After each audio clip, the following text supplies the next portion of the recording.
पटवारियों का एक नॉन पीटीए रस्तू है यार, थोड़े अरसे बाद आता है आके कोई नई चवल मार के चला जाता है, कहता है कि जी पाकिस्तान 2035 तक $1 ट्रिलियन की इकोनॉमी होगा। और बगैर तो झूठ बोलने से पहले कुछ शर्म किया करो। 1 ट्रिलियन में कितने जीरो होते हैं तुम लोगों को यह भी नहीं पता। तुम्हारे गुनाहों का बोझ जरूर 1 ट्रिलियन में जा सकता है, पाकिस्तान की इकोनॉमी इतनी जल्दी 1 ट्रिलियन में नहीं जा सकती। पाकिस्तान इस टाइम IMF के कर्जों के साथ खड़ा है $374 बिलियन पे। अगर पाकिस्तान 3% भी ईयरली ग्रोथ करे ना तो पाकिस्तान को 35 साल चाहिए $1 ट्रिलियन के GDP पे पहुंचने में। इंडिया का GDP पता है कितना है? $4 ट्रिलियन। पहले तुम साउथ एशिया में कंपीट करो, वर्ल्ड में कंपीट बाद में करना।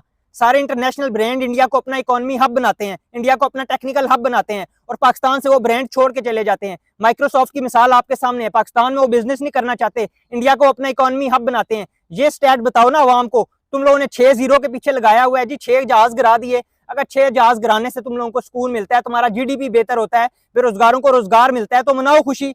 अगर वाकई कुछ करना है, आगे जाना है, तो फिर एक्चुअल स्टेट है जो वो बताओ, और झूठ बोलना बंद करो। सारी जिंदगी तुम झूठे स्टेट अवाम के सामने पेश करते रहे हो, बेगैर तो कुछ शर्म किया करो।